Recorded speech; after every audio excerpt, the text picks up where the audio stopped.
আলহামদুলিল্লাহ ওয়াকাফা ওয়াসালামু আলা ইবাদিহিল্লাযিনা ইসতাফা আম্মা বাদ। সম্মানিত প্রিয় বন্ধুগণ, বিভিন্ন তরিকা অবলম্বনকারী আছে। পৃথিবীতে তরিকার অভাব নাই। কেউ এরকম হক্কানি তরিকা, আবার কেউ বন্ড তরিকা, কেউ এরকম নবীর সুন্নতের উপরে চলে, কেউ শয়তানের দেখার পথে চলে। সব তরিকা অবলম্বনকারী। এবং হুজুরে পাক সাল্লাল্লাহু আলাইহি ওয়াসাল্লামের তরিকার ভিতরে দুনিয়াতে ইজ্জত আছে, সম্মান আছে, কামিয়াব আছে।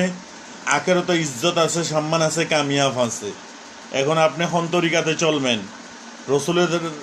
রসুলের পাক সাল্লাল্লাহু আলাইহি ওয়াসাল্লামের তরিকার মজিন চলবেন, না শয়তানে দেখা দেওয়ার তরিকা মজিন চলবেন?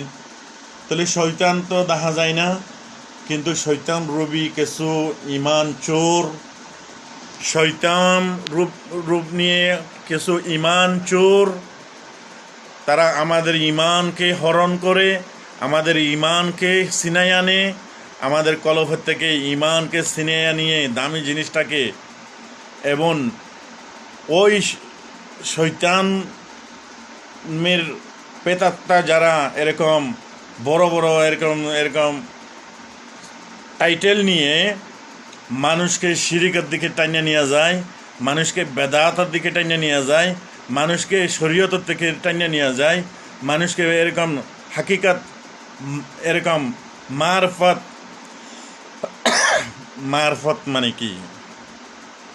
মারফতের মানি হলো আল্লাহ তাআলার একশ, আল্লাহ তাআলার সাথে মুহাব্বত, আল্লাহ তাআলাকে ভালোবাসা, আল্লাহ তাআলার জন্য বিলীন হয়ে যাওয়া, আল্লাহ তাআলার জন্য সমস্ত নেক আমল করা। এটাকে বলে মারফত। মারফত মানে যা কিছু করে আল্লাহর জন্য করে। মানুষকে খানা খাওয়ায় লোক দেখানোর জন্য না, আল্লাহর জন্য। রোজা রাখে মানুষকে দেখানোর জন্য না, আল্লাহর জন্য। নামাজ পড়ে মানুষকে দেখানোর জন্য না, আল্লাহর জন্য।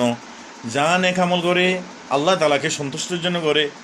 তো আল্লাহ তাআলাকে তো দেখা যায় না, তার পরিয়তে এখানে করে আল্লাহ তাআলার একশ, আল্লাহ তাআলার মুহাব্বত কলফে আছে।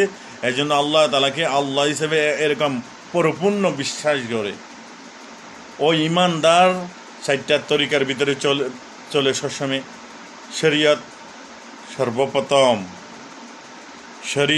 সর্বপ্রথম, যে শরীয়ত ছাড়া কখনো মারফত হয় না। শরীয়ত মানে কি? আল্লাহ তাআলার হুকুম, আর মানা